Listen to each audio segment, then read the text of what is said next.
مسلمانوں، کیا تم یہ چاہتے ہو کہ اپنے پیغمبر صلی اللہ علیہ وآلہ وسلم سے اسی طرح کے سوال کرو جس طرح کے سوال پہلے موسیٰ سے کیے گئے تھے؟ اور جس شخص نے ایمان چھوڑ کر اس کے بدلے کفر لیا تو یقیناً وہ سیدھے رستے سے بھٹک گیا۔ بہت سے اہل کتاب اپنے دل کی جلن سے یہ چاہتے ہیں کہ ایمان لا چکنے کے بعد تم کو پھر کافر بنا دیں، حالانکہ ان پر حق ظاہر ہو چکا ہے۔ تو تم معاف کر دو اور درگزر کرو یہاں تک کہ اللہ اپنا دوسرا حکم بھیجے۔ بے شک اللہ ہر بات پر قادر ہے۔ اور نماز ادا کرتے رہو اور زکوٰۃ دیتے رہو، اور جو بھلائی اپنے لیے آگے بھیج رکھو گے اس کو اللہ کے ہاں پالو گے۔ کچھ شک نہیں کہ اللہ تمہارے سب کاموں کو دیکھ رہا ہے۔ اور یہودی اور عیسائی کہتے ہیں کہ یہودیوں اور عیسائیوں کے سوا کوئی بہشت میں نہیں جانے کا۔ یہ ان لوگوں کے خیالات باطل ہیں۔ اے پیغمبر، ان سے کہہ دو کہ اگر سچے ہو تو دلیل پیش کرو۔ ہاں، کیوں نہیں؟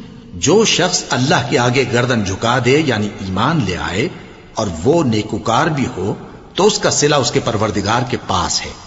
اور ایسے لوگوں کو قیامت کے دن نہ کسی طرح کا خوف ہوگا اور نہ وہ غمناک ہوں گے۔ اور یہودی کہتے ہیں کہ عیسائی رستے پر نہیں، اور عیسائی کہتے ہیں کہ یہودی رستے پر نہیں، حالانکہ وہ کتاب الہی پڑھتے ہیں۔ اسی طرح بالکل انہی کسی بات وہ لوگ کہتے ہیں جو کچھ نہیں جانتے یعنی مشرک۔ تو جس بات میں یہ لوگ اختلاف کر رہے ہیں اللہ قیامت کے دن اس کا ان میں فیصلہ کر دے گا۔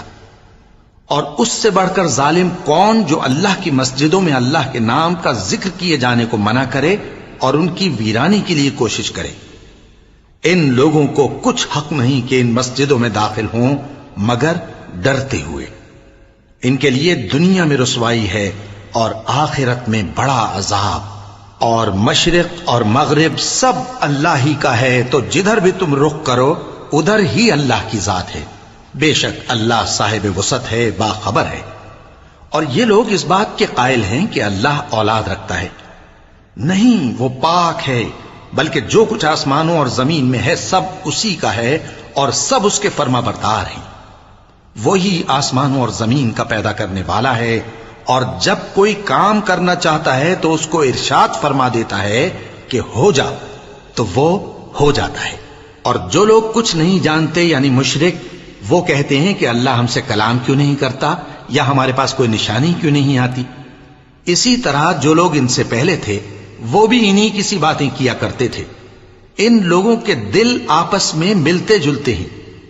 جو لوگ صاحب یقین ہیں ان کے سمجھانے کے لیے ہم نے نشانیاں بیان کر دی ہیں۔